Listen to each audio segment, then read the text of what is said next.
Hi, very good morning. ಇವತ್ತು ಸ್ವಲ್ಪ change ಇರಲಿ ಅಂತ ಹೇಳಿ ಲಾಲ್ಬಾಗ್ ಬಿಟ್ಟು MNK ರಾವ್ ಪಾರ್ಕ್ ಕಡೆಗೆ ಬಂದ್ವಿ. ಬಂದ ತಕ್ಷಣ ಈ ಬೋರ್ಡ್ ಕಾಣಿಸ್ತು. ಏನಪ್ಪ ಅಂತ ಹೇಳಿದ್ರೆ, ನೀವು ಈ ಏಜ್ ಬ್ರ್ಯಾಕೆಟಲ್ಲಿದ್ದರೆ ಇಷ್ಟು ನಿಮಿಷದ ಒಳಗಡೆ 1 ಕಿಲೋಮೀಟರ್ನ ಕವರ್ ಮಾಡಬೇಕು. ನಿಮ್ಮ ಕೈಲಾಗತ್ತಾ? ಆಗ್ತಿದೆ ಅಂತ ಹೇಳಿದ್ರೆ ಯು ಆರ್ ವೆರಿ ಹೆಲ್ದಿ. ಇಲ್ಲಿ ನನಗೆ ವಿಶೇಷ ಅನಿಸಿದ್ದು ಗ್ರಂಥಾಲಯ ಮತ್ತು ಕವಿಗಳ ಬಗ್ಗೆ ವಿವರಣೆ ಕೊಟ್ಟಿರೋ ರೀತಿ. ಮತ್ತು ಇವತ್ತೇನಪ್ಪ ಸ್ಪೆಷಲ್ ಅಂತ ಹೇಳಿದ್ರೆ ಶಿಕ್ಷಕರ ದಿನಾಚರಣೆ. ನನ್ನ ವಿಡಿಯೋ ನೋಡ್ತಿರೋ ಎಲ್ಲರಿಗೂ ಹ್ಯಾಪಿ ಟೀಚರ್ಸ್ ಡೇ. ಯಾಕೆ ಎಲ್ಲರಿಗೂ ವಿಶ್ ಮಾಡ್ತಿದ್ದೀನಿ ಅಂತ ಅಂದ್ಕೊಂಡಿದ್ದೀರಾ? ನಿಮ್ಮ ಜೀವನದಲ್ಲಿ ಯಾರಿಗಾದರೂ ಏನಾದರೂ ಒಂದು ಹೇಳ್ಕೊಟ್ಟಿರ್ತೀರಾ ಅಲ್ವಾ? ಸೊ ಅದೇ ಕಾರಣಕ್ಕೆ ವಿಶ್ ಮಾಡಿದೆ. ಮತ್ತು ನಾನು ಕೂಡ ನನ್ನ ವೃತ್ತಿನ ಸ್ಟಾರ್ಟ್ ಮಾಡಿದ್ದು ಶಿಕ್ಷಕಿಯಾಗಿಯೇ. ನಮ್ಮ ಮನೆ ಪಕ್ಕದಲ್ಲಿ ಒಂದು NGO ಇತ್ತು. ಅಲ್ಲಿ ಒಂದು 4 ತಿಂಗಳಿಗಾಗಿ ಒಂದು LKG ಮಕ್ಕಳಿಗೆ ಮಾತ್ರ ಟೀಚಿಂಗ್ ಮಾಡೋಕ್ಕೆ ಹೋಗಿದ್ದೆ. ಮಕ್ಕಳ ಜೊತೆ ಟೈಮ್ ಸ್ಪೆಂಡ್ ಮಾಡೋದು ತುಂಬ ಚೆನ್ನಾಗಿರುತ್ತೆ. They'll just make your brain go from 0 to 100. ಅದಾದಮೇಲೆ ಕೂಡ ನಂಗೆ ಇನ್ನೊಂದು NGOನಲ್ಲಿ ವಾಲಂಟಿಯರ್ ಮಾಡೋದಕ್ಕೆ ಆಪರ್ಚುನಿಟಿ ಸಿಕ್ಕಿತ್ತು. ಅದ್ರ ಹೆಸರು U&I ಅಂತ. ಅಲ್ಲಿ ನನ್ನ ಕಸಿನ್ ಕೂಡ ವಾಲಂಟಿಯರ್ ಮಾಡ್ತಾ ಇದ್ದ. ಎವ್ರಿ ವೀಕೆಂಡ್ ಇಂಗ್ಲೀಷ್ ಅಥವಾ ಮ್ಯಾಥ್ಸ್ ಹೇಳ್ಕೊಡ್ಬೇಕಾಗತ್ತೆ ಮಕ್ಕಳಿಗೆ. ನಿಮ್ಮ ಹತ್ರನೂ ವೀಕೆಂಡ್ಸಲ್ಲಿ ಟೈಮ್ ಇದ್ದರೆ ಇವ್ರಿಗೆ ರೀಚ್ ಔಟ್ ಮಾಡಿ, ಅವ್ರು ನಿಮಗೆ ಆಪರ್ಚುನಿಟಿ ಕೊಡ್ತಾರೆ.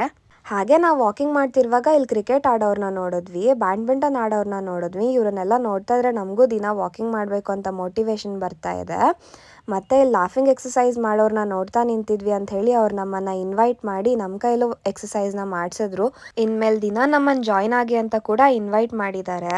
ಅಷ್ಟರಲ್ಲಿ ಎಲ್ಲ ಮುಗಿಸಿ ಸ್ವಲ್ಪ ರಿಲ್ಯಾಕ್ಸ್ ಆಗೋಣ ಅಂತ ಕೂತ್ಕೊಂಡ್ರೆ ಇಲ್ಲಿ ರಂಜು ಆಟ ಆಡ್ತಾ ಇದ್ದಾಳೆ. ನಾವು ಚಿಕ್ಕ ವಯಸ್ಸಲ್ಲಿದ್ದಾಗ ಪಾರ್ಕ್ ಹೋಗಿ ಆಟ ಆಡ್ತಿದ್ದ ದಿನಗಳೆಲ್ಲ ನೆನಪಾಗೋಯ್ತು.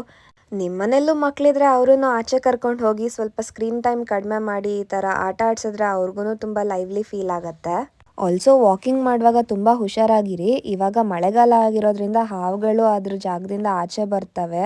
ಯಾಕಂದರೆ ಅದ್ರ ಜಾಗದಲ್ಲಿ ನೀರು ತುಂಬ್ಕೊಂಡಿರೋದ್ರಿಂದ ಡ್ರೈ ಶೆಲ್ಟರ್ ಮತ್ತು ಊಟನ ಹುಡುಕೊಂಡು ಆಚೆ ಬರ್ತವೆ. ವಾಕಿಂಗ್ ಮುಗಿಸಿ ಬರ್ತಾ ಇರಬೇಕಾದ್ರೆ ಶ್ರೀ ಸಿದ್ಧಗಂಗಾ ಮಠ ಶಿವಕುಮಾರ್ ಸ್ವಾಮೀಜಿಗಳ ಪ್ರತಿಮೆ ಸಿಕ್ತು. ಕೈ ಮುಕ್ಕೊಂಡು ಹಾಗೆ ಹೊರಟ್ವಿ.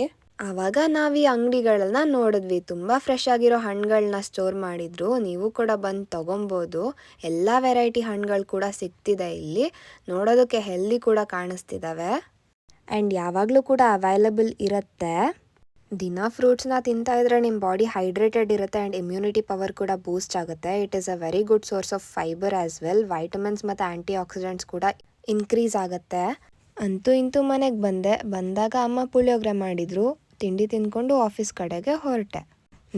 ಮೊನ್ನೆ ಎಲ್ಲ ವರುಣದೇವ ಆರ್ಭಟ ಮಾಡಿದರೆ ಇವತ್ತು ನಮ್ಮ ಸೂರ್ಯದೇವ ಪ್ರತ್ಯಕ್ಷ ಆಗಿಬಿಟ್ಟಿದ್ದಾರೆ ನೋಡಿ. ಬೆಂಗಳೂರು ವೆದರೇ ಹಾಗೆ, ಎಲ್ಲರ ಲೈಫ್ ಸ್ಟೈಲಿಗೂ ಸೆಟ್ ಆಗತ್ತೆ. ಛತ್ರಿ ತಗೊಂಡೋಗಿದ್ದ ದಿನ ಮಳೆ ಬರಲ್ಲ, ಮಳೆ ಬರೋ ದಿನ ನಾನು ಛತ್ರಿ ತಗೊಂಡು ಹೋಗಿರಲ್ಲ. ಹಾಗೆ ವಿಶಾಖ ಬಂದಿದ್ಲು ಅಂತ ಹೇಳಿ ಕಾಫಿ ತಗೊಳಕ್ ಹೋಗಿದ್ವಿ. ನಾನು ಕಾಫಿ ಟೀ ಕುಡಿಯಲ್ಲ ಅಂತ ಹೇಳಿ ಬೂಸ್ಟ್ ತಗೋತಾ ಇದ್ದೀನಿ. ಇವತ್ತು ಸ್ವಲ್ಪ ಕೆಲಸ ಜಾಸ್ತಿನೇ ಇತ್ತು ಅಂತ ಹೇಳಿ ಟೈಮ್ ಹೋಗಿದ್ದೆ ಗೊತ್ತಾಗಿಲ್ಲ. ನಾವು ಯೂಶಲಿ ಎವ್ರಿ ಫ್ರೈಡೆ ಆಚೆ ಹೋಗೋದಕ್ಕೆ ಟ್ರೈ ಮಾಡ್ತೀವಿ. ಪ್ರತಿ ವಾರ ಹೊಸ ಹೊಸ ಪ್ಲೇಸ್ಗಳನ್ನ ಎಕ್ಸ್ಪ್ಲೋರ್ ಮಾಡೋಕ್ಕೆ ಟ್ರೈ ಮಾಡ್ತಾ ಇರ್ತೀವಿ. ಆ್ಯಂಡ್ ಇವತ್ತು ನಾವು ಹೋಗಿದ್ದು ಇಂಡಸ್ ಫ್ಯಾಮಿಲಿ ರೆಸ್ಟೋರೆಂಟ್ ಅನ್ನೋ ಪ್ಲೇಸ್ಗೆ. ಇಲ್ಲಿ ಆಂಬಿಯನ್ಸ್ ಚೆನ್ನಾಗಿತ್ತು, ಫುಡ್ ವೆರೈಟೀಸ್ ಕೂಡ ತುಂಬ ಜಾಸ್ತಿನೇ ಇತ್ತು. ಈ ಥರ ಆವಾಗವಾಗ ಆಚೆ ಹೋಗ್ತಾ ಇದ್ರೆ ಫ್ರೆಂಡ್ಶಿಪ್ ಕೂಡ ಚೆನ್ನಾಗಿರುತ್ತೆ, ಮೆಮೊರೀಸ್ ಕ್ರಿಯೇಟ್ ಮಾಡ್ಕೊಳ್ತೀವಿ ಆ್ಯಂಡ್ ಸ್ಟ್ರೆಸ್ ಕೂಡ ರಿಲೀವ್ ಮಾಡ್ಕೊಬೋದು. ಇನ್ನು ಫುಡ್ ಬಗ್ಗೆ ಹೇಳಬೇಕು ಅಂತ ಅಂದರೆ ಟೇಸ್ಟ್ ಕೂಡ ಚೆನ್ನಾಗಿತ್ತು. ಏನೇನು ಆರ್ಡರ್ ಮಾಡಿದ್ದೀವಿ ಅಂತ ನೀವೇ ನೋಡಿ.